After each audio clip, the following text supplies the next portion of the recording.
Hey there, it's just another day. Thanks for joining me and coming back to another video here.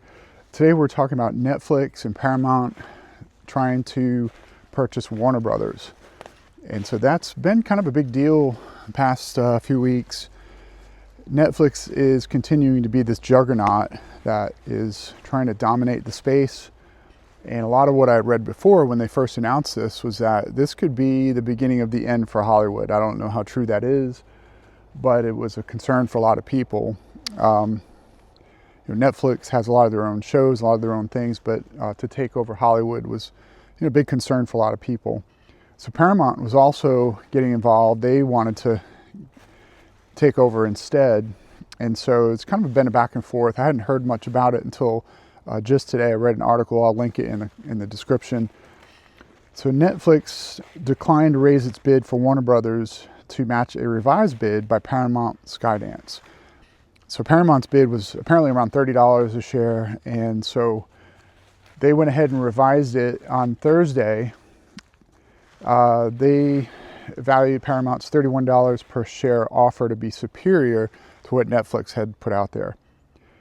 So Warner Brothers Discovery decided, you know what, we're going to accept that. That's what we're going to roll with. And as it stands right now, it looks like Paramount is going to be the victor here.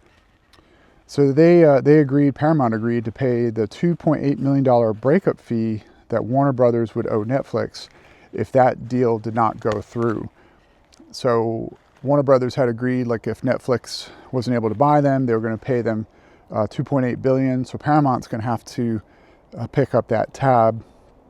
And Netflix stock, it went up 10% in extended trading on Thursday. Paramount stock gained 5%. Shares of Warner Brothers Discovery fell 2%. So that was interesting. You would think that, okay, Warner Brothers is getting bought out by another company. You would think that share would go up, and it dropped a little bit. So Paramount's bid included a $7 billion breakup fee in the event the proposed merger doesn't win regulatory approval. And that's one of the concerns is you have all these different channels, all these different companies making content, and if they start becoming more and more combined, that takes away choice. So the problem there is, they can raise prices, and what are you going to do? Who else are you going to go to? And so that's a concern that a lot of people have. So we'll see what happens. What are your thoughts? We actually went to visit Warner Brothers Studios last year. We went out to California for a trip, and we went to the studio, and it was a lot of fun. We did the tour. We did a bunch of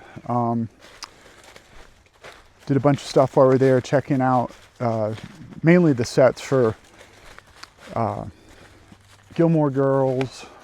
You saw a lot of stuff that they had for Friends. There was a street where they had a lot of movies that were shot. Spider-Man. I can't even think of half of them, but it was kind of cool, and just kind of experiencing that. And we were watching a Friends episode the other day. It's one where Ross has given up that monkey, Marcel the monkey.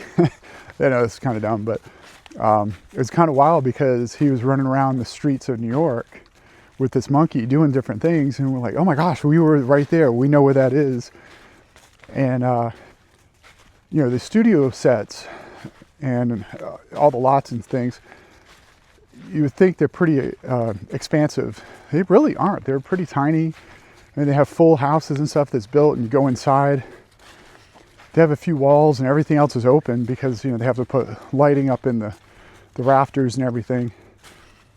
So it was a neat experience seeing how things were done with Warner Brothers. If we ever go out to California again in the future, we're going to try to do the Universal one. Anyway, I say all that because we had just gone out there. It was a short time later when we heard about the possible buyout by Netflix. And so we were kind of sad about that because, you just don't know what Netflix is going to pull. And, I guess the same could be said about Paramount. But at least they're legitimate movie makers. I mean, they've been doing this a long time. So hopefully the merger will produce maybe better shows and movies. Remains to be seen. But you know, the problem again is choice and how much, you know, they'll charge for their app, if that'll go up. But you know, sometimes it's good when you get multiple choices in one app, you know, or one bundle. So let me know your thoughts. As always, like and subscribe. Please subscribe to the channel. We really appreciate it. Thanks again for watching, and hope to see you in the next one.